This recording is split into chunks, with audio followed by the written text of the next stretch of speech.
Energía y eficiencia, el debate sobre la medición neta y la infraestructura eléctrica en Puerto Rico. Escuchen.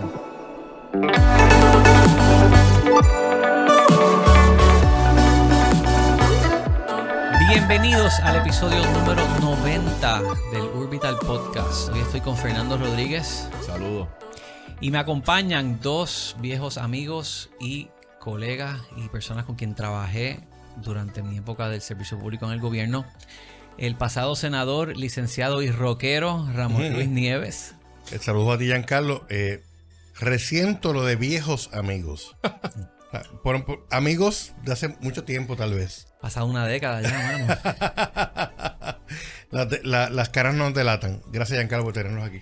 Y el licenciado Javier Rúa Jovet, con quien pude hacer muchas colaboraciones cuando presidió la Junta Reglamentaria de Telecomunicaciones y actualmente trabaja con la entidad de CESA. Nada, un abrazo, Giancarlo, Ramón Luis, un placer, un honor estar aquí con ustedes.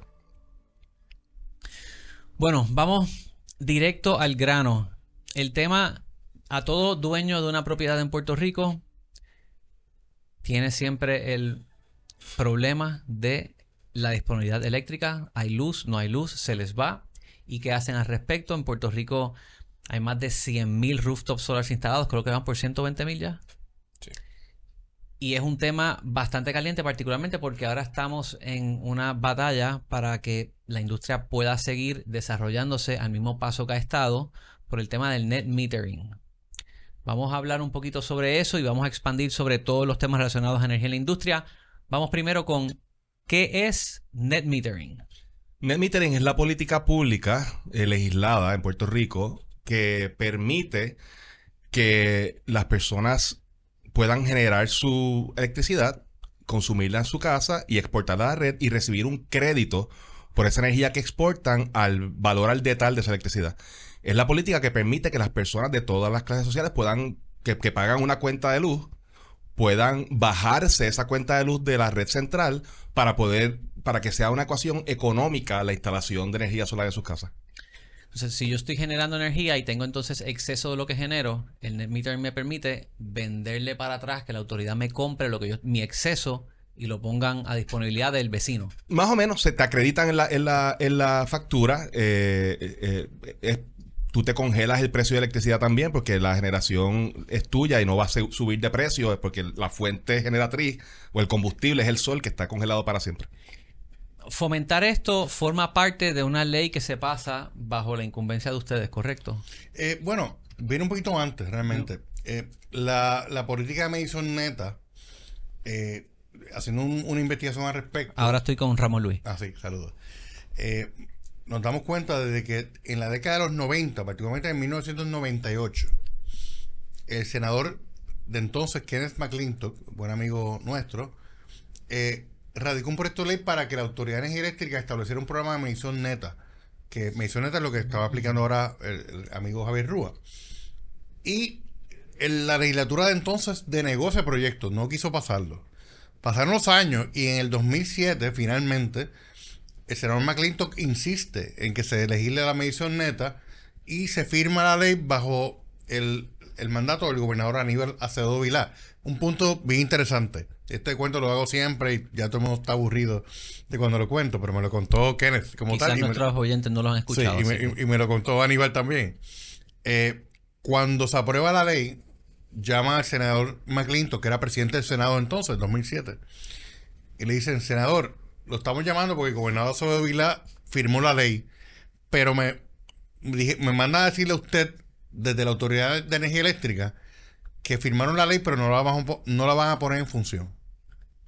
La Autoridad de Energía Eléctrica, que ha sido un opositor histórico a la energía renovable, no puso en función y lo cumplió.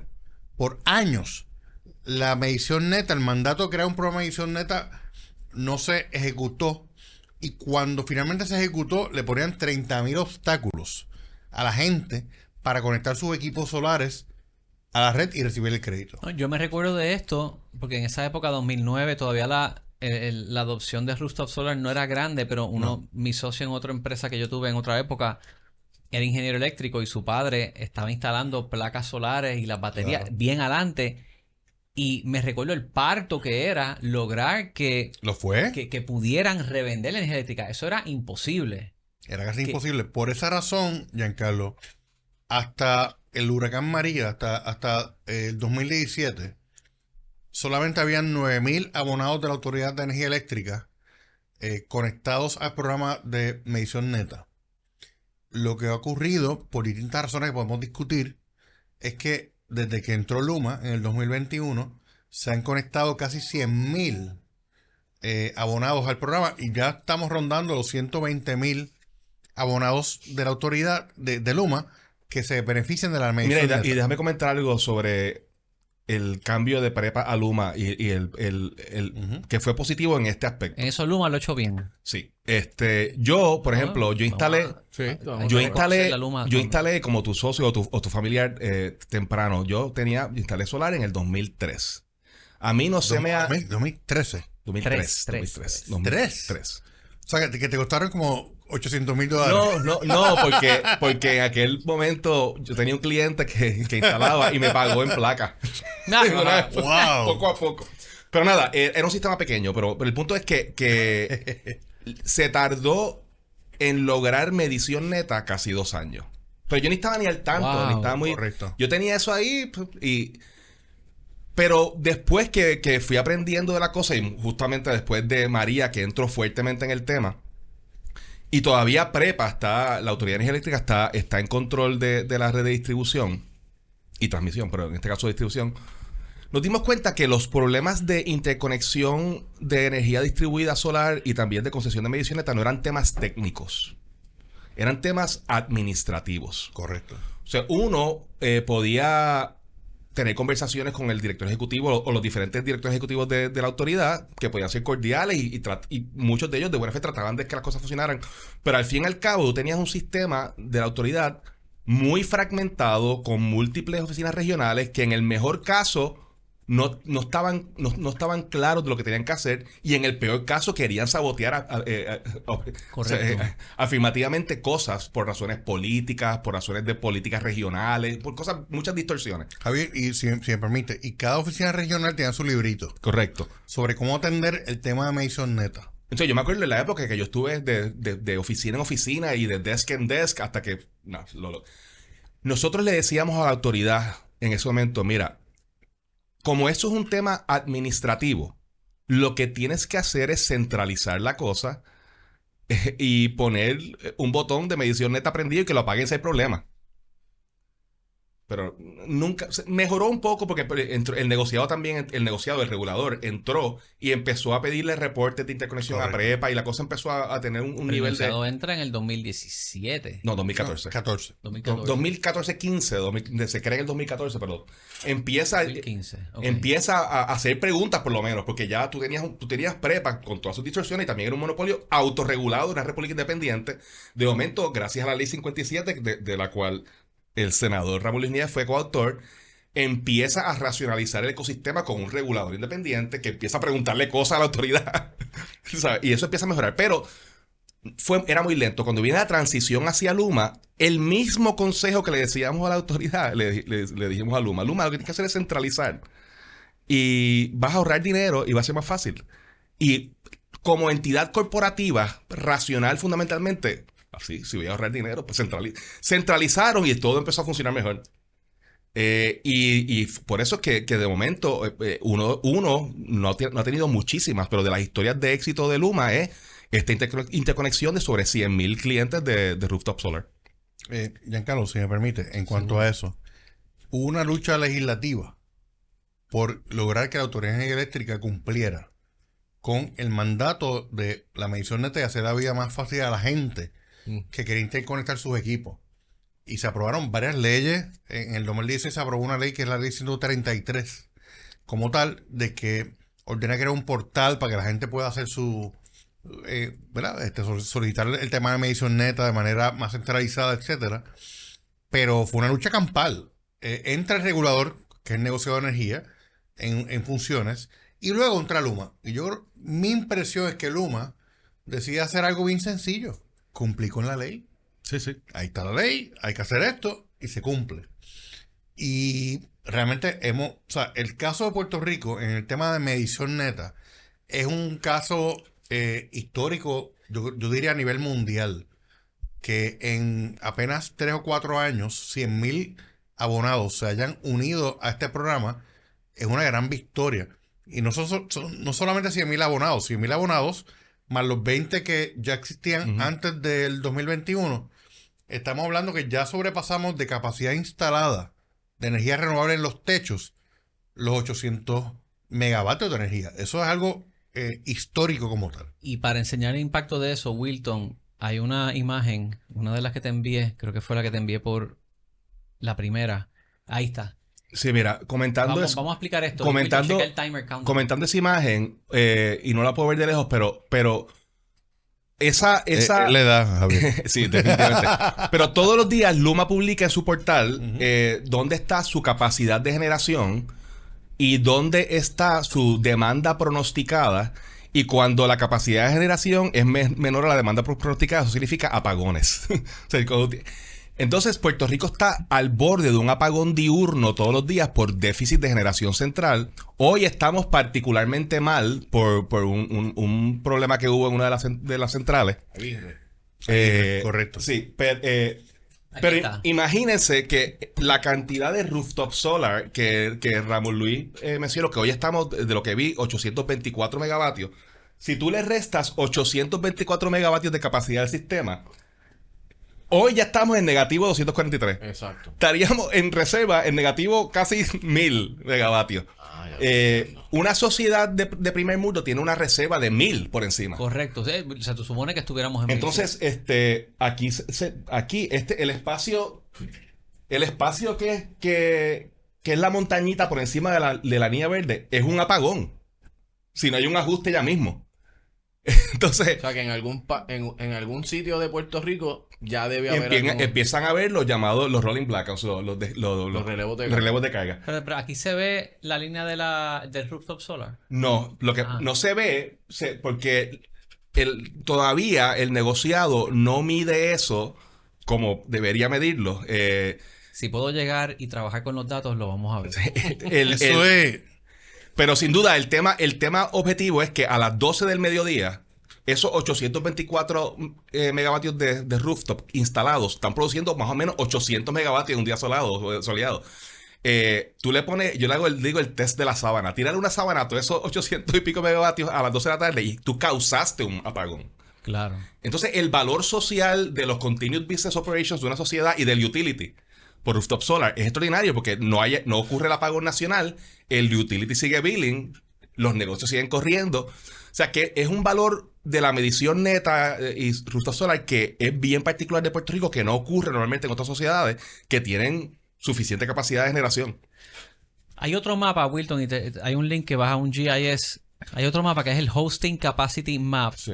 Que la pregunta que les hago a ustedes es, entonces, ¿cuánta capacidad hay para seguir instalando rooftop solar? Y expliquen un poco este mapa para los que no lo entiendan.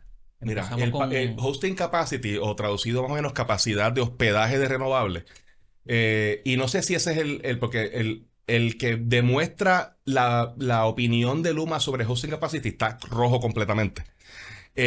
Rojo significa malo. Sí.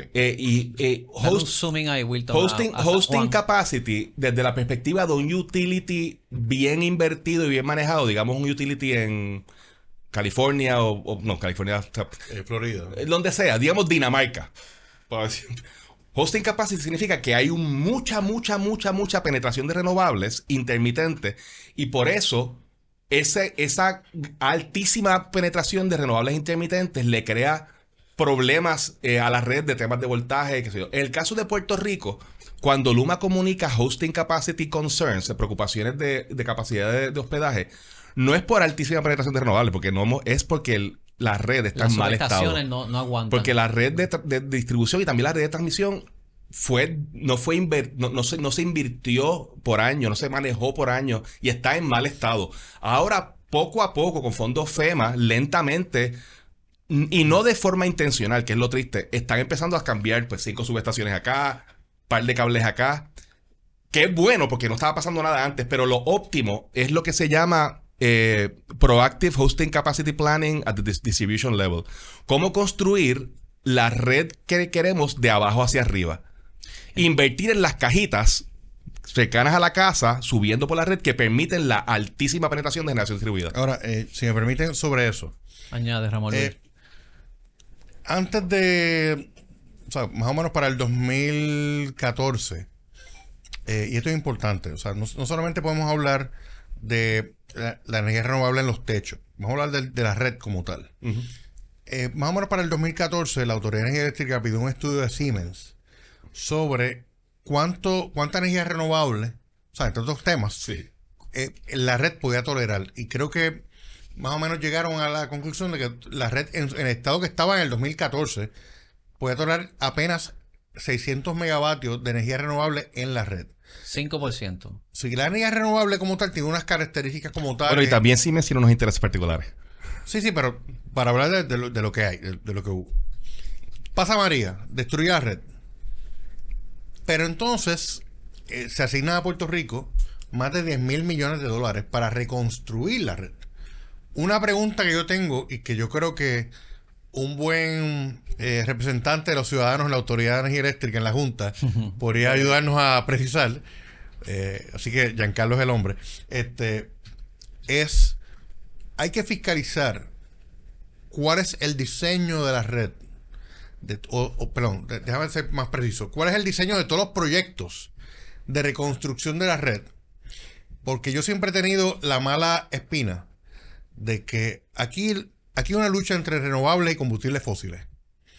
Y tú puedes decir, sí, tengo una política de renovables bien de avanzada, pero si nadie fiscaliza En efecto, qué sí, tipo de proyectos están diseñando de reconstrucción de la red, en 10 años pueden decir, sorry, reconstruimos la red, es un poquito más sólida, pero no tolera tanta penetración de renovables. Y el tema ahí Y ahí es está que... el Y eso es un famoso- tema clave, Sí. importante, porque para que un sistema cumpla con lo que dice la ley de Puerto Rico, que es que lleguemos eventualmente a integrar un 100% de renovables de aquí al 2050, necesita una red que tolere que la utilidad, la compañía eléctrica te supla energía, pero a su vez que la gente produzca la energía y también la distribuya a través de la red. Y si la red no está preparada para ese two-way street, pues no va a ocurrir. Y eso es importante que se fiscalice y nadie lo está fiscalizando. Ese es el llamado Integrated Resource Plan.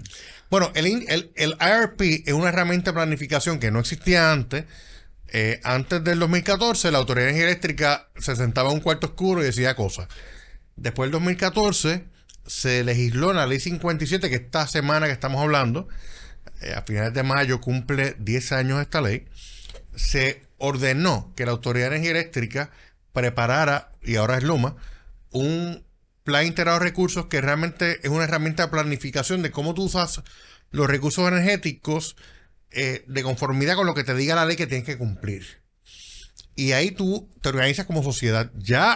Y eso se revisa cada 3 años. Viene una revisión en julio de ese IRP. En junio, en este próximo mes de junio, se supone que Luma someta su borrador de IRP para que entonces el negociador de energía abra un proceso público de discusión. Pero una cosa, pero Que debe de requerir energía pero distribuida. el problema del IRP en esta discusión que estamos teniendo es que los IRP se enfocan en la propuesta o la visión en el tiempo hacia el futuro de cuáles van a ser las fuentes de generación.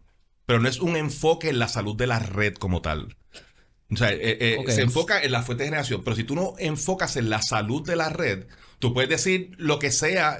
Tú dices 100% renovables acá, pero si la red no puede hacerlo, no puede hacerlo. Correcto. O sea, por eso el docket que no ha ocurrido en Puerto Rico, que ocurre en algunos pocos reguladores bien progresistas en Estados Unidos y en algunos europeos, en inglés se llama Proactive Hosting Capacity Planning and Investment at the Distribution Level. O sea, afirmativamente planificar esa red que tú quieres de abajo hacia arriba. Y el problema como está un poco el problema de Puerto Rico de too many cooks in the kitchen y who's in charge. El problema con lo que pasa en Puerto Rico, que es lo que es que tú puedes tener todas las leyes que digan lo que digan, leyes buenas, pero la forma en que los fondos FEMA fundamentalmente operan es que FEMA recibe una solicitud de un applicant. Y eso es lo que miran. Y el applicant es PREPA o LUMA, realmente es PREPA porque es la entidad pública. PREPA es el applicant, es Viacor 3 que es otra entidad pública. Pero los intereses que están en esa application son, ¿qué quiere hacer LUMA? Pues LUMA tiene DNA de cuántas y ATCO de línea de transmisión. ¿Y cuál es el DNA de Genera? Pues gas, digamos, pues gas. Claro, no hay expertos en energía distribuida. ¿Cuál es el DNA de PREPA? Pues lo que le queda es Hydro, que es bueno, y qué sé yo, unas cositas. Una cosa interesante. Perdón que interrumpa. Lo de Hydro, que dice, las hidroeléctricas como tal. La autoridad eléctrica abandonó las hidroeléctricas al punto de que para 1979 se aprueba la ley 57 de ese año para cambiarle el nombre a la Autoridad de Fuentes Fluviales por energía eléctrica, porque ya para ese entonces apenas el 2% de la energía se generaba a base de hidroeléctrica. Y la autoridad no cree en las hidroeléctricas, pero había unos chavitos federales. Y ahora, pues entonces creen en las hidroeléctricas de momento, que producen menos del 1% tal vez de la energía en Puerto Rico. Es una tragedia, porque la génesis del sistema eléctrico de Puerto Rico es lo hidroeléctrico, como tal, es el agua. Pero lo que creo que lo estás diciendo, Javier, y que es importante como tal, yo creo que tenemos que tener bien presente cuáles son los planes de LUMA, de los que están interviniendo en el diseño de esa red que supuestamente se va a reconstruir, para ver qué tipo de red va a terminarse construyendo, porque si va a ser una red que no tolere tanta energía renovable siendo generada por los consumidores, por la gente que produce energía y la consume, y que no tolere la integración masiva de energía renovable, pues hay un conflicto entre la ejecución de la implantación de estos fondos y lo que dice la ley. Y esto es algo bien importante que se debe destacar. Y a eso iba. Mencionaste el IRP, pues voy a confundir a la gente aquí. Hay otro IRP que no se habla mucho en Puerto Rico. Como te dije, y se llama el Integrated Resiliency Plan. Como dije, la forma en que operan los fondos FEMA es que los applicants, que el applicant en el tema, el solicitante en el tema de energía es PREPA, la Autoridad de Energía Eléctrica, pues, pero realmente con sus agentes LUMA, Genera y COR 3 son los applicants. Pues el Plan Integrado de Resiliencia es una cosa que no se está discutiendo en Puerto Rico mucho, pero es justamente una cosa que FEMA viene pidiendo hace tiempo, que es diciéndole a la autoridad y a sus componentes, ¿cuál es tu plan holístico, conjunto? Nadie ha visto esa cosa. Correcto. Está, según entiendo, en comentarios de FEMA. Bajo llave. Pero fundamentalmente es el presupuesto que solicitan estas diferentes entidades para las cosas que le interesan. Entonces, por ejemplo, tú ves, LUMA dice X cantidad para transmisión, X para distribución. Pues quizás yo, como sector de energía distribuida, quisiéramos más en distribución que en transmisión. PREPA va a decir, mira, X cantidad para las hidroeléctricas. Genera va a decir posiblemente X cantidad para transmisión, para interconexión de generadores centrales. Pero lo triste, a lo que debemos aspirar es, y es lo que plantea Ramón Luis, es un esquema y un paradigma regulatorio que esté enfocado en intencionalmente diseñar y construir lo que la política pública de Puerto Rico está diciendo. Correcto. Y es cuál es la red que necesitamos y queremos para integrar 100% renovable. Todavía estamos en la etapa de un poco desorganizada de proyectos, 5 subestaciones por acá, X cosas por acá, tratando de gastar los fondos federales, pero lo que queremos es una forma coherente, pensada e intencional de hacerlo. Claro, o sea, las subestaciones deben de ser digitales y dinámicas para soportar energías renovables. No necesariamente se están diseñando, ¿cómo se dice? Remodelando todas de esa manera. Mira, yo te voy a decir una cosa. Se dice mucho, y quizás Ramón Luis sabe más de esto, los fondos FEMA en su DNA básico son bastante conservadores. Son seguros del gobierno federal para levantar... Tal y como estaba. Eso ha mejorado legislativamente. Han enmendado varias veces el Stafford Act, la ley básica de eso, para que los fondos FEMA se usen de forma más resilientes y más forward looking, bajo la idea de que, mira, no puedes reconstruir lo mismo porque lo que viene es peor, así que tienes que fortalecer las cosas, hacerlas más redundantes, más resilientes. Pero tampoco es suficiente cambio en ese como DNA legislado para construir cosas súper futuristas. No es, o sea, ya se ha avanzado de levantar el poste a hacer un poste más fuerte. Ahora, una cosa que sí es positiva que ha pasado por este push y también por la apertura de la administración demócrata en Estados Unidos, esto puede ser que cambie si hay cambios políticos.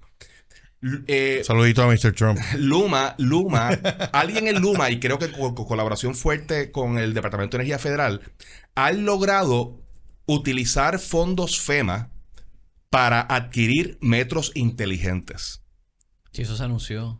Si uno puede hacer eso con fondos FEMA, uno puede hacer un montón de cosas buenas. Y Giancarlo, el tema de los metros inteligentes es fundamental para tú construir un smart grid. Correcto. Una red inteligente a su vez, mecanizada, y todo eso es importante. Pero de lo que tú estás diciendo, Javier, que es importante, es que ¿qué es FEMA? FEMA es un seguro. Uh-huh. Y ellos vienen a reconstruir lo que se destruyó por algún fenómeno natural. Lo que se ha planteado en Puerto Rico es, espérate, no es meramente reconstruir la red que había antes de María, que no servía para nada, by the way. Digo, sirvió para mucho por décadas, pero dejó de servir para el país se electrificó. Se electrificó, extraordinario. Sí. Ahora tenemos otras expectativas, que es el tema, por ejemplo, de la integración de renovables. Eso no es para tú reconstruir para tú utilizar esos fondos de acorde con la política pública de Puerto Rico. No queda en meramente reconstruir o fortalecer la red meramente. Tienes que habilitar la red para que te tolere ese tipo de relación distinta de la gente, de los negocios, de la misma utilidad con la energía. Hasta hace unos años, la relación de todos nosotros con la energía, ¿cuál era? Tú pagabas una factura, prendías la luz y la pagabas, y te quejabas si se te iba la luz a mitad de la casa de los famosos. No. Esa es la relación de la gente con la energía. Eso ha cambiado ya por el despliegue de energía renovable tan brutal que hemos tenido en los pasados 5 años. Muchos puertorriqueños, miles de puertorriqueños tienen una relación distinta con la energía eléctrica. La controlan. Mi amigo Javier Rúa lo ve en su teléfono, dice, mira, esto está pasando, tú también la estás viendo en tu teléfono. O sea, estamos asumiendo más control sobre el tema energético.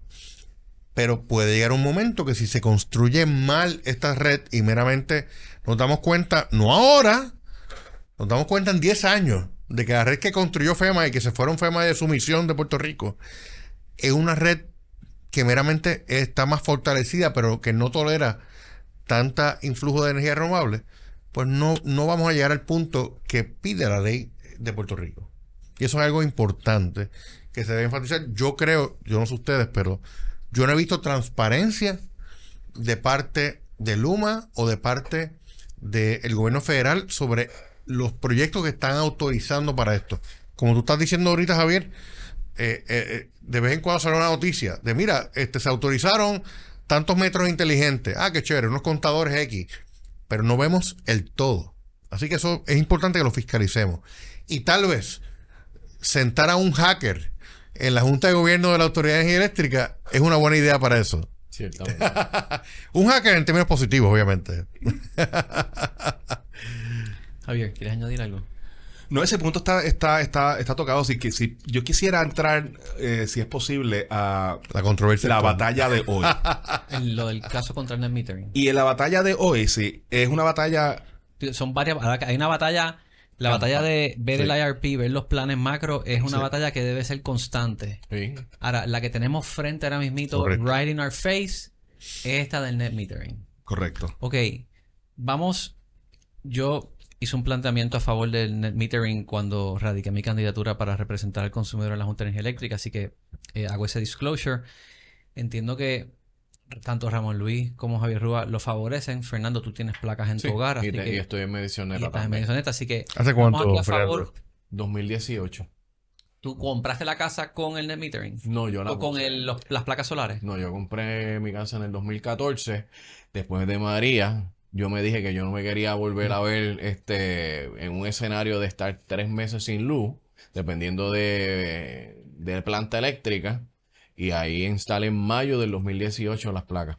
Pues fíjate, quiero mencionar que si van a comprar casa actualmente y necesitan un préstamo y deciden revisar el mapa de averías eléctricas y ven que se va la luz ahí, en BIG Mortgage pueden solicitar un préstamo que incluye la capacidad de prestar adicional para instalar las placas solares. Pueden llamar a BIG Mortgage al 787-200-8585, 787-200-8585. Con BIG Mortgage los casos promedian 21 días desde que das la opción y estás en el cierre. Así que... Un saludito a mi ex compañero de trabajo, Vitín Galán.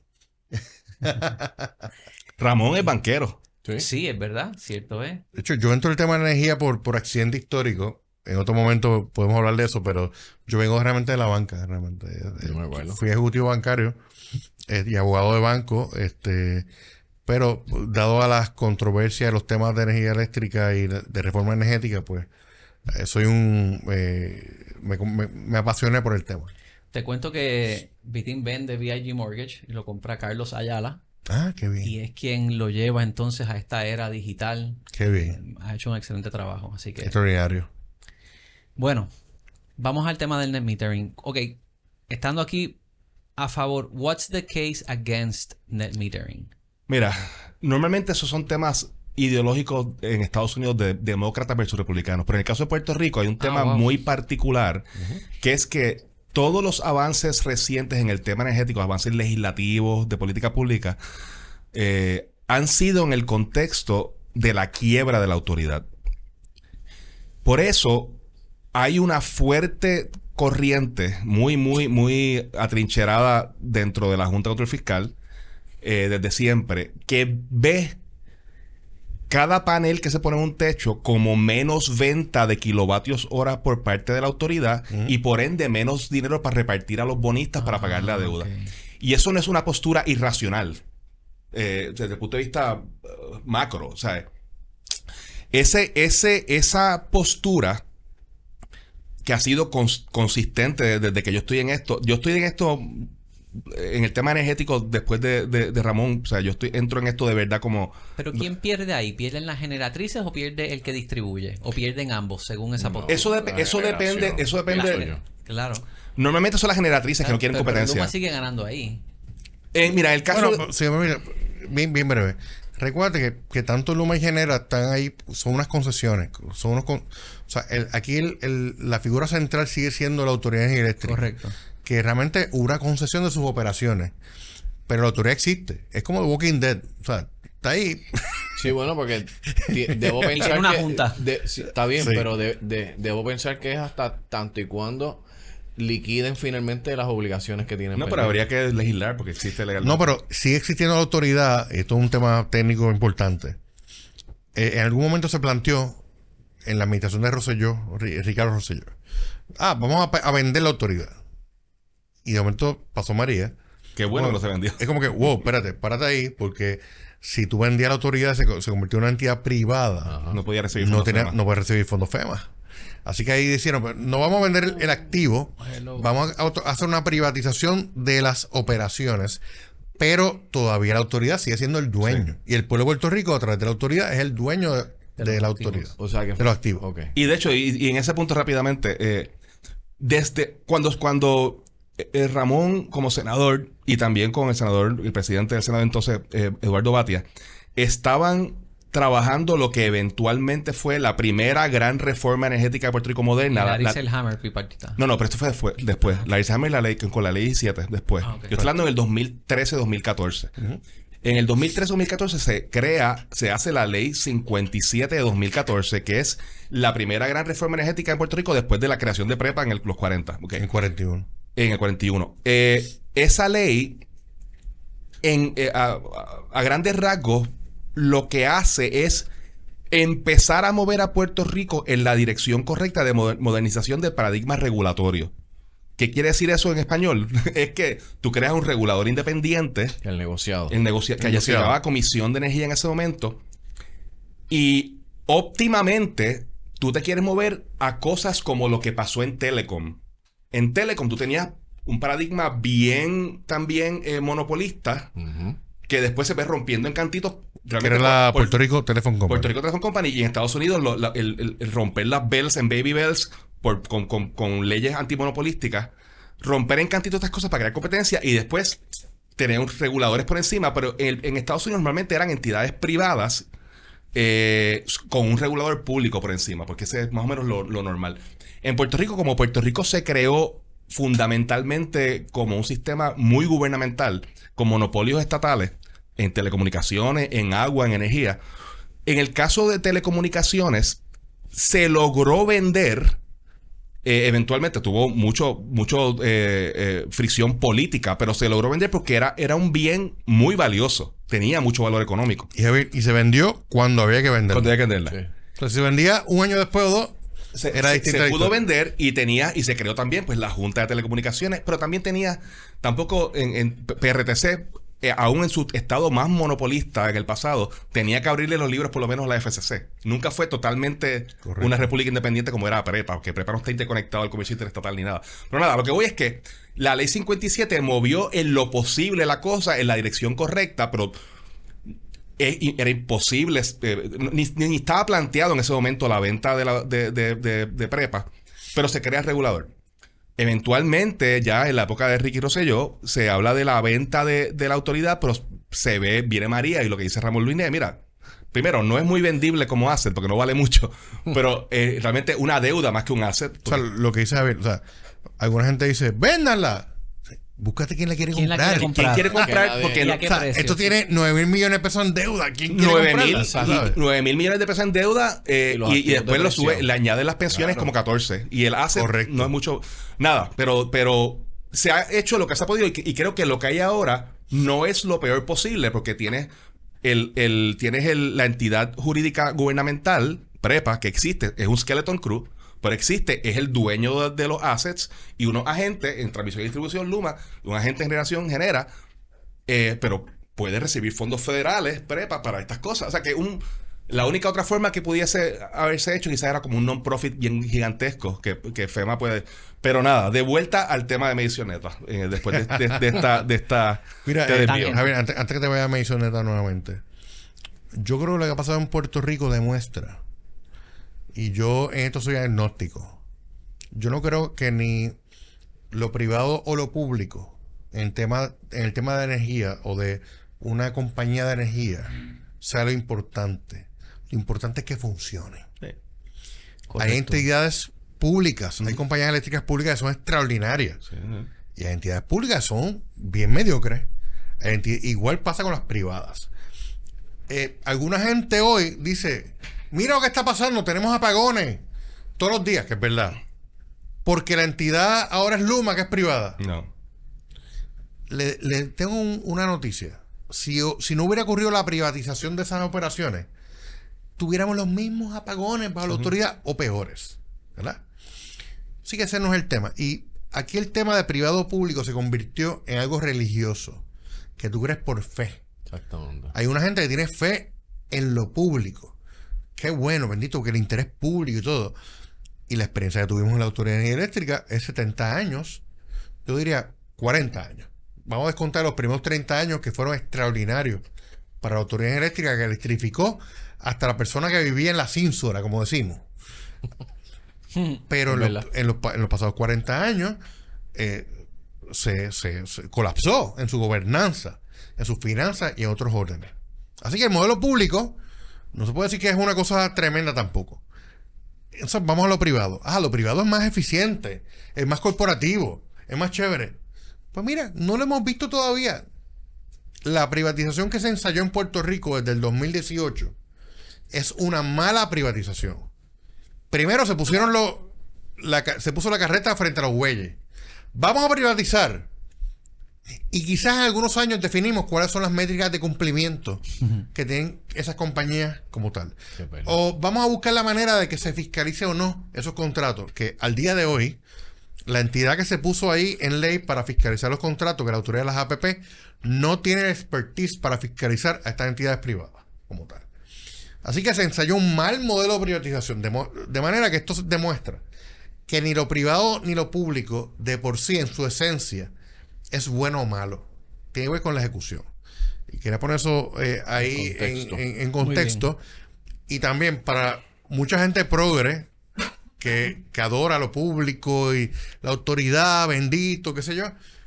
La autoridad fueron los opositores más grandes de la energía renovable en toda su historia. Para que sepa la gente, en el 2009 o 2010, no recuerdo el año. Y esto lo descubrí por una investigación legislativa cuando estábamos creando la reforma energética 1.0 en el 2014.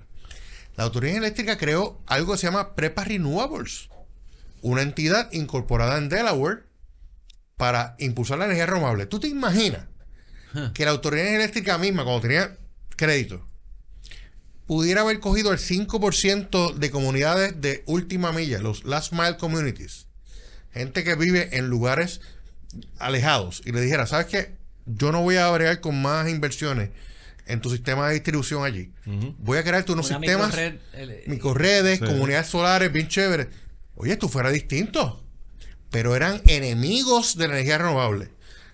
Las uniones de la autoridad eléctrica le llamaban a la energía renovable el cartel de las renovables. Y lo dicen todavía. O sea, eso es lo que tuvimos. Así que yo en esto soy bien agnóstico. Yo no creo por fe en estos temas, creo por los datos. Ni privado ni público. Eso tiene que funcionar. Y dicho eso, vamos al debate del net. Y voy a añadir un poquito a lo que estás diciendo, que estoy de acuerdo. Puerto Rico se electrificó con un monopolio estatal gubernamental que funcionó hasta que dejó de funcionar. Correcto. Puerto Rico logró telecomunicaciones universales con un monopolio estatal, que de hecho empezó privado, que no funcionaba muy bien, muy fragmentado, se unificó como gubernamental y funcionó hasta que dejó de funcionar más o menos, empezó a politizarse. Todas las grandes inversiones que hoy día son ubicuitous, diríamos, commodities aquí. El Internet se formó por un proyecto del Departamento de Defensa de los Estados Unidos. El primer Internet Service Provider se llamaba ARPANET, era del Departamento de Defensa. Pero imagínate que hoy día el Departamento de Defensa diga, yo voy a venderle Internet a todo Estados Unidos. No, el modelo se rompió y se crearon los ISPs y por ahí siguió. Igual el GPS era una plataforma militar. Así que las grandes invenciones pueden salir del Estado, pero después tú tienes que saber cuándo salir y dejar que entonces... No, mira, el capitalismo chino, los chinos no podían darle de comer a su gente hace 60 años y va a llegar a Marte antes que Estados Unidos. Y eso sí que es top-down y gubernamental. La pregunta es cuánto tiempo pueden sostener ese modelo políticamente y económicamente. Cuando Puerto Rico podía decir, sí, el helicóptero soviético para ponerle los postes a la señora allí en el monte, pum, pum, pum, pum, pum, no questions asked, pues le puso luz a la señora. Pero después no tienes el dinero porque no piensas de formas presupuestarias, no piensas de formas eficientes, pero nada. De acuerdo con Ramón Luis. Oye, a ver, está hablando del helicóptero de fuentes fluviales. Que fue algo innovador para la instalación de postes en Puerto Rico. O sea, es una cosa... O sea, Puerto Rico ha tenido, y particularmente en los primeros 40 años de la Autoridad de Energía Eléctrica, fue un proyecto importante de justicia social y desarrollo económico. Uno, porque como dije, le puso luz hasta la persona que vivía en la Cínsora, en los campos más inhóspitos de Puerto Rico. Y segundo, porque pudo apalancar todo el esquema de desarrollo económico de operación manejo de la obra, se hizo de la mano del desarrollo de nuestra infraestructura energética. Ya entonces el modelo colapsó por otras razones que podemos hablar en su momento, pero fue importante. Ok, vamos ahora al net metering.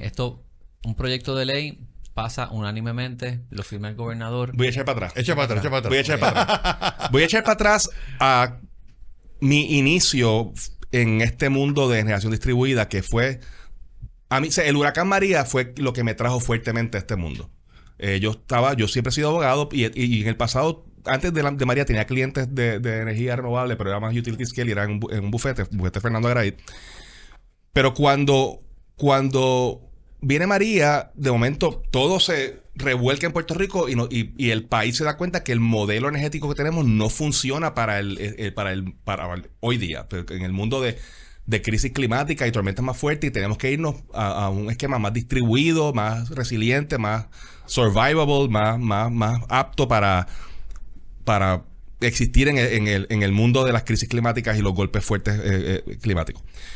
Esos consensos de cambiar el sistema de uno centralizado y esclerótico a uno más moderno y distribuido nace del sufrimiento y las muertes de María, se convierte en unos procesos importantes de discusión en el país, ICSE con RMI, que después se convierte en legislación del senador, el vicepresidente del Senado, Selhammer, y el expresidente Batia en esa época. Estoy hablando de 2018 o 2019. Ese proceso legislativo que eventualmente se convirtió en la Ley 17 de 2019, que partió de la participación de la participación ciudadana de izquierda a derecha, súper inclusiva, antes y durante el proceso, pues nos dio la oportunidad a mí y a algunos otros a ser partes interesadas, stakeholders, en las mesas allí donde se decide cómo codificamos todas las buenas políticas públicas en Puerto Rico para hacer esto que queremos hacer, que es movernos en esta dirección de renovables.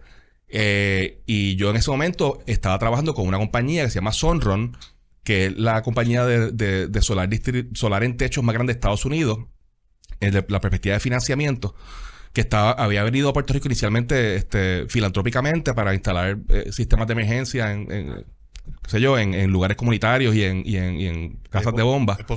Post María. Pero después estaban también mirando el mercado y me contrataron y nada. Pues yo estaba como representante de Sunrun en esa mesa de la Ley 17. También estaba CESA, que CESA era un startup en ese momento, organizando la industria que no estaba organizada. Estaba en la mesa. Pues ahí estábamos codificando todas las buenas políticas públicas para movernos en esta dirección. Ya en ese momento, y lo recuerdo como hoy, hubo días en que un representante de la Junta, bueno, esas reuniones no fueron necesariamente la legislatura, pero estaban pushing back por ese concern que expresé inicialmente, porque ven el éxito de Rooftop Solar como malo dentro de la discusión de resolver la deuda de la autoridad. Entonces, tienen esa fricción desde su perspectiva. En aquel momento, la conversación que pudimos lograr fue: mira, no paremos esto ahora, por favor, porque no hemos ni empezado. Esta ley que queremos hacer dice que Puerto Rico tiene que ser 40% renovable en el 2025. Así que vamos a ver qué pasa cuando estemos cerca de esa fecha, dónde estamos. Y de ahí nace la idea del estudio un estudio que tenía que culminar en el 2024 de dónde estaríamos en renovables. Se presumía que estaríamos cerca porque la ley decía 40% 2025. ¿Qué ha pasado de la vida real? Antes que sigas, Javier, creo que tenemos que atender cuál es la preocupación de la Junta para tener los dos puntos de vista. La Junta de Control Fiscal, mucho antes de la ley, desde que la Autoridad Eléctrica comenzó el proceso de insolvencia en el 2014, ahí entra Lisa Donoghue a comenzar a trabajar para reestructurar la deuda y discutir con los bonistas distintos esquemas de reestructuración. Surgen dos preocupaciones con el tema de medición neta, que son preocupaciones no de Puerto Rico, son preocupaciones de todas las compañías eléctricas que conocemos. Son dos. Lo que se llama stranded cost, cómo atiende los costos varados, es la mejor definición que puedo encontrar. Y cómo atender lo que se llama el tema de los subsidios cruzados. Voy a explicar rapidito qué es esto. Recuerda que esto es una autoridad de energía eléctrica que está quebrada. Entonces,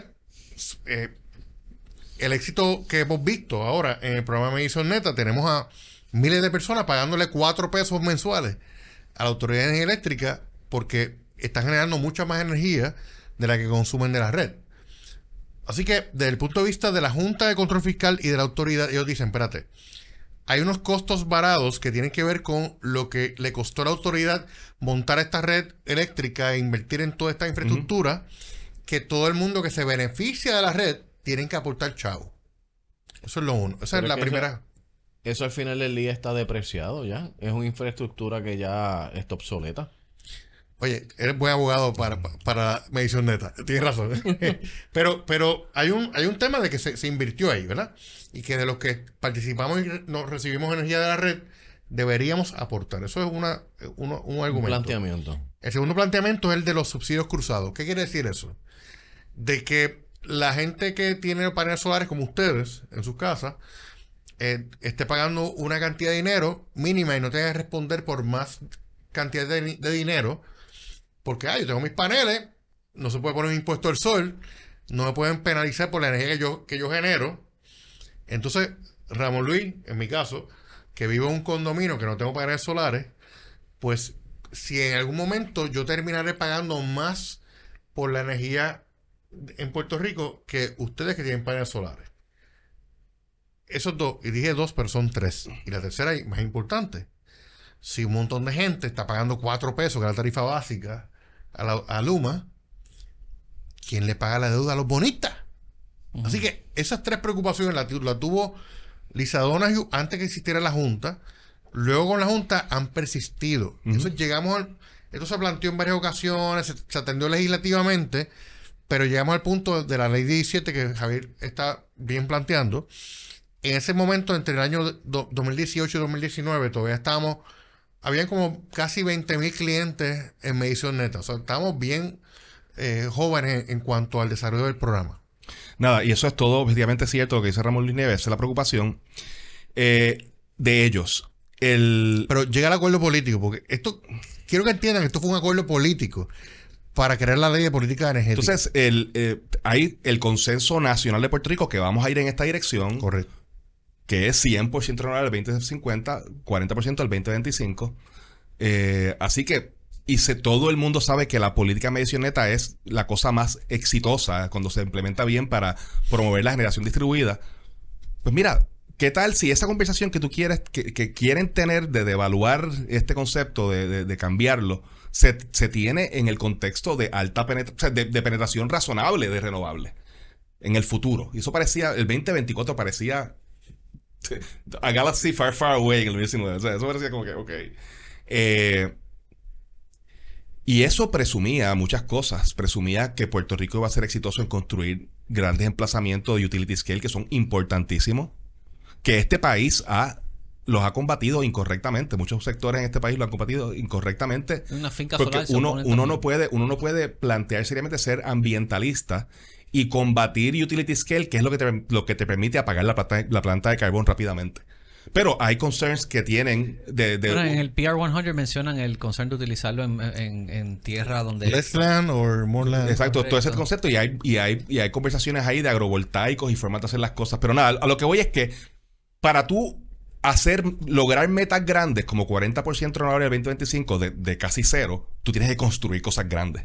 Correcto. Entonces, como no hemos construido cosas grandes por 1000 razones, por razones de la que mencionábamos del pushback político de uso de terreno, el problema de permisos en Puerto Rico, que nadie ha podido manejarlo, ni Popular ni PNP, de una forma racional.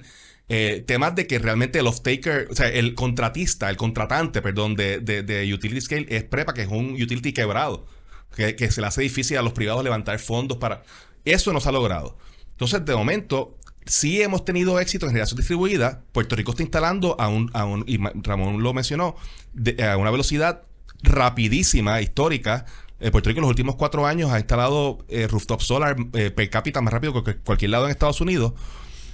Y hemos construido que de casi nada a sobre 820 megavatios.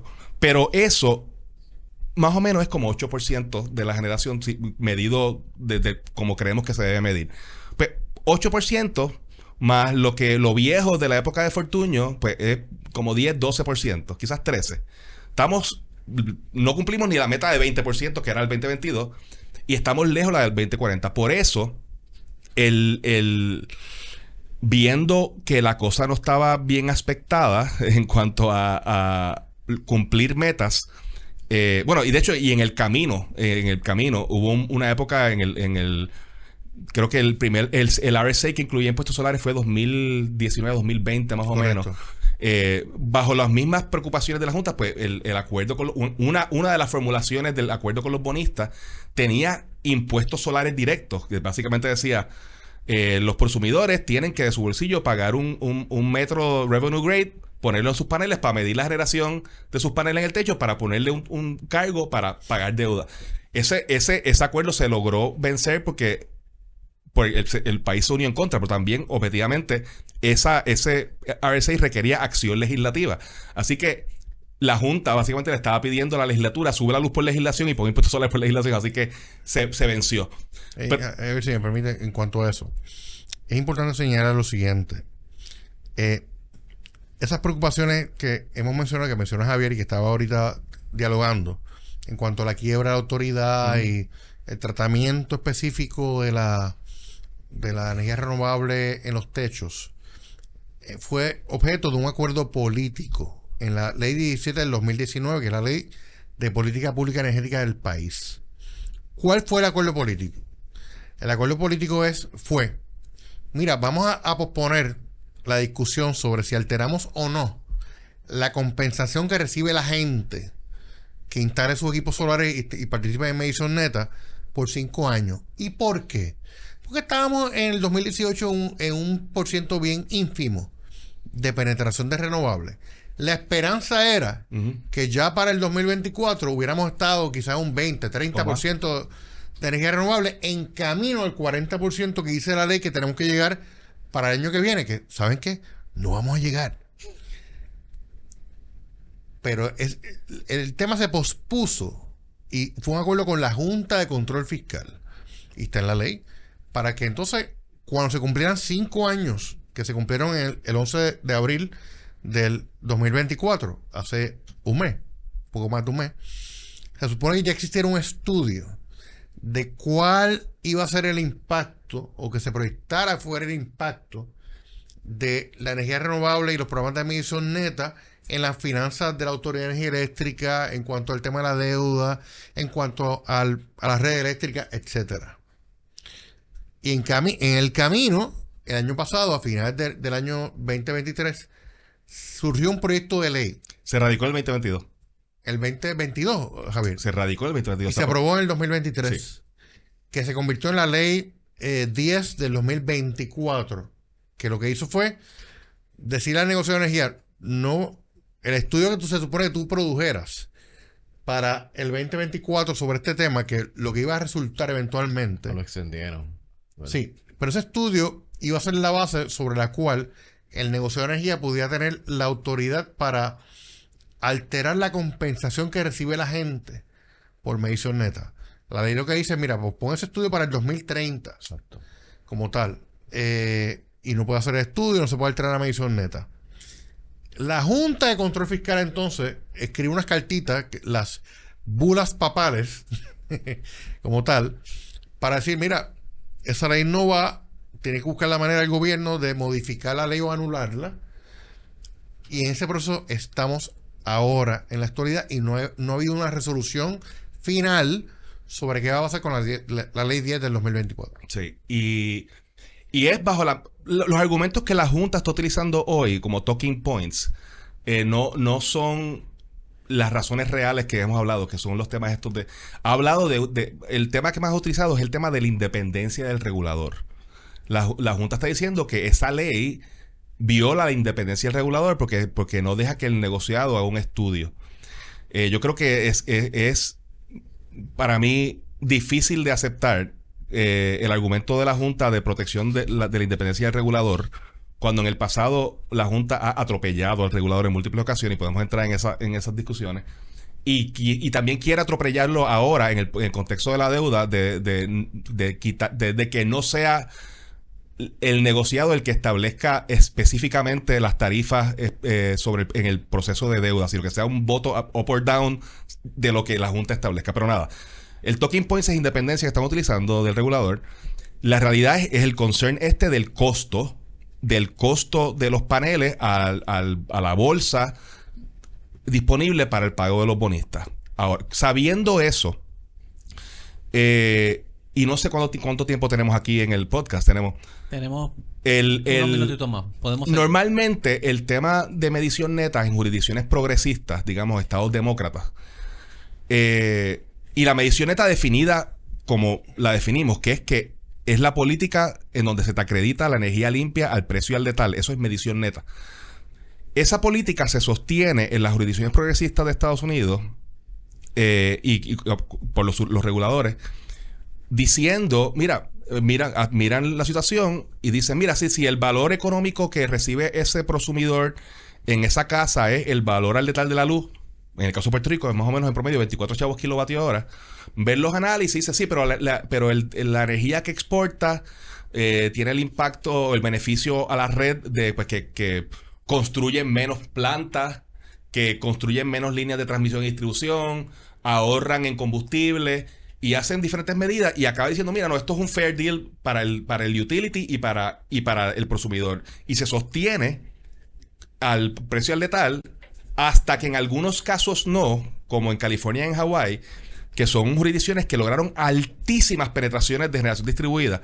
O sea, la primera devaluación de la medición neta y ahora la primera devaluación le llamaron en California Net Metering 2.0, pero ya no es Net Metering, ya es otra cosa, pero el nombre que le pusieron es Net Metering 2.0. Es que tú exportabas 2 electrones y te acreditaban uno. Era 50%. Como 50% Exacto. de... Pues eso, pero eso fue en el contexto. Que en vez de pagar 24 kilovatios, te pagan 14, sí, 12. El push del utility siempre es pagarte al precio al por mayor, no al letal. Claro. Y el precio de las compañías, el consumidor, es el mejor incentivo posible para instalar. Pero eso fue el contexto de que California pasó en generación distribuida. 37%. Imagínate. 37%. Ellos estaban en 37%. Hoy día California tiene días y ellos están ahora en el metering 3.0, que es aún más devaluados, que es 3 electrones que tú exportas y te dan uno. En el estado de California, 37% de la generación es distribuida por... Bueno, en el pasado, cuando hicieron la primera devaluación, hoy hay días que, no me acuerdo, no sé cuál es el mix exacto hoy, pero hoy hay días que California tiene días de sobre 100% renovables, que tiene costos negativos y es otro tema. O sea, pero es un tema de altísima penetración de renovables. Y entonces, igual, entonces, en el caso de Hawái fue similar, pero también en Hawái fueron unos temas de la capacidad de la red y de hosting capacity. El tema similar a Puerto Rico. Sí. En ese sentido. Y debo decir lo siguiente bien brevemente. Puerto Rico se supone que estuviéramos, como dije ahorita, que ya en este momento, estamos hablando hoy en mayo del 2024, ya estuviéramos como en 30 y pico % de renovables. El último informe que sale por ahí nos pone en 5.05% de renovables. Y esto es importante para fines de y corrígeme, Javier, para fines de la legislación de Puerto Rico, porque se llama la cartera de energía renovable, el Renewable Portfolio Standard, que se estableció en el 2010 por la ley 82. La energía renovable en los techos no cuenta. Realmente se cuenta la energía que está comprando la autoridad eléctrica como tal, que son mayormente las fincas solares y los molinos de viento. Como tú decías ahorita, Javier, o sea, realmente en esas fincas solares, qué sé yo, tenemos entre 3 y 4 solar hay 220 nada más, y después le añades viento y va subiendo como a 300 y pico de megavatios, pero ya en los techos hay 824. Hay 800 y pico, y sigue creciendo todos los meses. Wow. Luma dice que está instalando 3.500 sistemas mensuales, por ahí 4.000 por ahí. O sea, que es algo sorprendente. Pero realmente en el punto más optimista, que es tú sumando las fincas solares y los molinos con los techos, pues estamos entre un 10, 11%. Como quiera, estamos bien lejos de la meta que se supone que estuviéramos ahora. La apuesta del negocio de energía en el Plan Integrado de Recursos del 2020, mira, lo hicieron de esta manera. Vamos a integrar, vamos a hacer unas licitaciones de energía renovable y que se construya unas fincas solares o de viento, lo que fuera, para que ya para esta época se hubieran ya adquirido 3.000 y pico 3.750 de megavatios de energía renovable con almacenamiento, y así llegábamos matemáticamente al 40%. Mira, déjame explicar esa matemática que es providencialmente fácil de explicar, que es raro en este mundo. Sí. Si tú vas a hacer 100% de la energía del país de Puerto Rico basada en renovables, mayormente sol, tú tienes que construir en capacidad 10 gigawatts. Porque tú tienes 4 horas de sol. Hay una complejidad. Necesitas storage. Pero no, storage no es generación. Estoy hablando de la capacidad de generación. Como la necesidad. Si tú vas a cubrir 100% de la necesidad de la demanda eléctrica del país con renovables, mayormente solar, correcto, esos son 10 gigawatts de energía. Por eso, si es 10 gigawatts, cada 100 megawatts es 1%. Por eso, cuando el negociado decide que su policy para cumplir con la cartera, para cumplir con las metas, el negociado decide que la forma en que lo va a hacer es ordenando top-down con fuerza que la autoridad adquiera casi 4.000 megavatios de generación renovable. Eso no es accidental. 3.750 megavatios, casi 4.000, es fundamentalmente 40%. No es 4.000 porque teníamos alguito. Es 3.750. Correcto. Como teníamos alguito, pues... Pero la realidad es que en Puerto Rico es mucho, mucho más fácil lograr un PPA. No es que sea fácil. Que construir un contrato de compra de energía. Un contrato de compra de energía que construir nada. O sea, y no se ha construido nada nuevo desde hace una década, por lo menos, más de una década. Hago constar que esa matemática esa fórmula que dice Javier, la aprendí de Javier, porque para mí 2 más 2 es 5. Así que gracias, Javier. Nada, pero nada, la realidad es que no hemos sido exitosos como sociedad de construir grandes emplazamientos renovables y por eso estamos tan lejos de la meta. Pero de vuelta al tema de medición neta y la problemática. Antes de vaya, pero que te interrumpa de nuevo. Hay un debate sobre cómo llegamos a los porcientos de energía renovable en Puerto Rico. Hay un sector que dice que solamente con los techos de la gente y de los negocios llegamos al 100%. No, hombre. Eso es falso. No. Y pueden poner 30 estudios científicos, eso es falso. En primer lugar, no todo el mundo en Puerto Rico tiene buenos techos. Para empezar. Segundo, yo vivo en un condominio. Los que viven en condominio, ¿cómo contamos en eso? Desde mi punto de vista y mi aportación en esta discusión, yo quiero energía renovable, venga de donde venga. Necesitamos instalaciones a gran escala, necesitamos instalaciones en los techos. Es la única manera en que podemos comenzar a retirar a las plantas de combustibles fósiles que nos han estado envenenando al país por décadas, que están aportando a la huella de impacto en el tema del cambio climático desde Puerto Rico.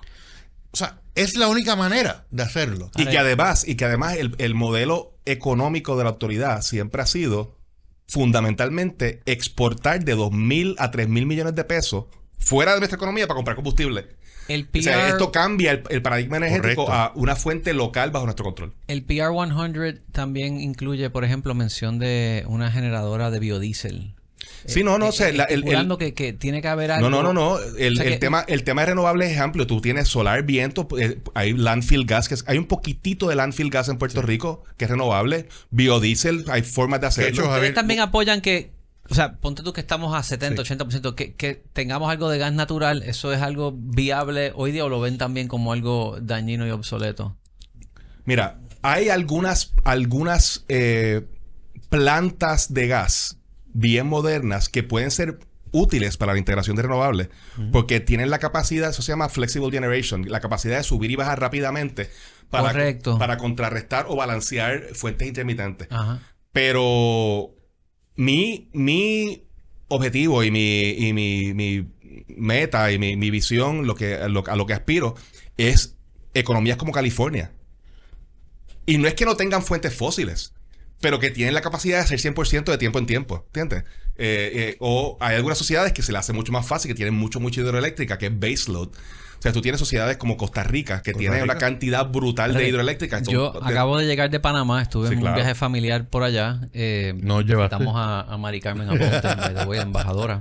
Debería. Y 33% de energía en Panamá es hidroeléctrica. Sí, por eso es un tema que Puerto Rico abandonó, como dijo Ramón Luis Nieves, pues por razones de la apuesta al petróleo barato venezolano. ¿A qué por ciento pudo haber llegado Puerto Rico, podría llegar Puerto Rico con hydro? ¿Tú sabrías? No sé. No, ya muy poco. Y realmente yo creo en la hidroeléctrica como tal, pero no va a representar un gran porcentaje de nuestro renovable por el estado de las hidroeléctricas y la inversión que hay que hacer. Pero tenemos que tenerlas como tal. Y se pueden hacer unos desarrollos interesantes con hidroeléctrica interconectadas tal vez con unos sistemas más locales. Que era un proyecto que, por ejemplo, la Cooperativa Hidroeléctrica de la Montaña quería hacer en Utuado como tal. Quiero mencionar algo sobre el gas natural que Javier, tú estabas mencionando. Si tú me pones a escoger entre derivados del petróleo y gas natural... O carbón. Yo prefiero el gas natural. Lo que pasa es que una cosa es tú entender el gas natural como un combustible de transición a tú entenderlo como un engaño al país. Correcto. Una cosa, porque si yo construyo una planta de gas natural, que a lo mejor entre construcción y permiso me tarde 6 años, 7 años en construirla, no es para tenerla 15 años operando. O el tiempo que sea hasta el 2050, que se supone que estemos 100% renovables. Y ahí está la tranquilla, ¿verdad? siempre en el tema de energía, y esto no es un caso de Puerto Rico, en todos los estados, en todas las economías, en todo el mundo, hay unos intereses económicos detrás de el tema de energía, ¿verdad? Así que tenemos que tener mucho cuidado, y por eso que yo insisto en que, además de un regulador, una tarea que debe tener la legislatura que se inaugure en enero del 2025 es definir quién va a estar a cargo del tema de energía desde el punto de vista del gobierno. Yo creo que hay propuestas por ahí para cómo hacerlo, pero debe haber un departamento de gobierno que se encargue de ejecutar la política energética. Un defecto que quizás tuvo la ley de reforma energética que creamos en el 2014 es que no pusimos a nadie a cargo. Realmente le dimos un poquito de responsabilidad e independencia Al negociado. al negociado, sin duda alguna, pero el negociado lo que hace es regular, pero no ejecuta. Necesitamos a alguien que ejecute eso del gobierno. Y yo creo que a falta de alguien que ejecute o de una entidad que ejecute la política energética, vamos a tener muchos cabilderos y muchos intereses del gas, de lo otro, moviendo la aguja. Y realmente en Puerto Rico un problema que tenemos es que nadie está a cargo. El tema de energía es bien técnico. Javier y yo, que llevamos más de una década bregando con esto, hemos aprendido un montón en el camino, hemos tenido que estudiar este tema. Hay un grupo de gente que ha estado operando con el tema, pero es un tema bien técnico y atenderlo desde el punto de vista de política pública es complicado. Gas natural, repito, Pero yo creo que... Vamos a aguantar ahí ahora, espérate, Sí. te voy a aguantar. Entonces, y muy buena intervención con lo del gas, o sea que estoy claro. Se nos acaba un poco el tiempo y lo que quiero es Hablamos mucho también. dejar a la audiencia cuál es el próximo paso con el tema de la medición neta. Tú estás en espera de que la Junta... Mira, número uno, lo primero que nos gustaría es que la Junta, hablamos de who's in charge la Junta en este país ahora mismo. De mil formas, el regulador real de energía en Puerto Rico es la Junta de Control Fiscal porque es la última palabra en la mayor cantidad de decisiones en el país. Que la Junta entienda que su visión sobre el supuesto costo de los paneles solares en la bolsa de dinero disponible es una visión bien miope de el valor de lo que se provee. O sea, el valor que está proveyendo los sistemas de rooftop solar de Puerto Rico, los 824 de megavatios en medición neta, es un valor de evitarle, de mantener las operaciones continuas de la sociedad puertorriqueña, evitando apagones. El valor económico eso a la sociedad, incluso para el utility mismo, de que como no hay apagón, los billing operations del utility siguen. O sea, tú puedes tener una visión muy miope de pierdes kilovatios hora, X menos dinero, o tener una visión más amplia holística de el costo, beneficio y el valor. Entonces, Javier, salvar vidas. Salvar vidas. Además de lo macro, o sea, ¿cuál es el valor? Salvar vidas. ¿Cuál es el valor de una vida humana? ¿Sabes? ¿Cuál es Correcto. el valor de... Entonces, esa es una cosa que estamos todo el tiempo tratando de convencer de las formas que podemos. Hay el único estudio específico sobre el valor de solar en Puerto Rico que se ha hecho lo comisionó César, uno de los 3 expertos en Estados Unidos que hacen estas cosas. Y si en Estados Unidos normalmente el valor de la medición neta es igual, si es 24 chavos para el prosumidor, pues más o menos para el utilities también es igual. En Puerto Rico, por los temas bien puertorriqueños que estamos discutiendo, si el valor en mi casa es 24 chavos, yo de la forma más conservadora posible estoy pasando de 33 chavos al resto de la sociedad. Y si lo miras de forma más liberal todavía, incluyendo temas como los valores indirectos, que son los valores, debería ser más directo, pero los valores indirectos es vida humana, salud ambiental y otros valores indirectos es más cerca, es sobre $1. O sea que la ecuación económica en Puerto Rico es un beneficio neto al resto de la sociedad. Que la Junta entienda eso. La Junta lo sabe porque tiene el estudio, pero en específico, ¿dónde estamos? En específico, como dijo Ramón, hay 2 cartas muy fuertes de parte de la Junta de Control Fiscal. Inicialmente, una que fue al gobernador, que es deroga o cambia esta ley ya. Se dio un ultimátum, el tiempo pasó. Y una segunda carta en mayo, que fue al gobernador y a los líderes legislativos, Cámara y Senado, muy similar, que más o menos dice, cambia esto, pero del término que pones lo alineas a la sesión legislativa.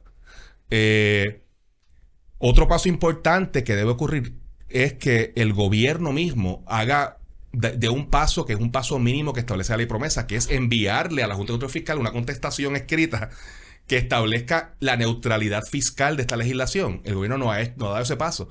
Si la Junta lleva el caso a la ley, a la Corte Swain, sin una nota fiscal, mataron la ley.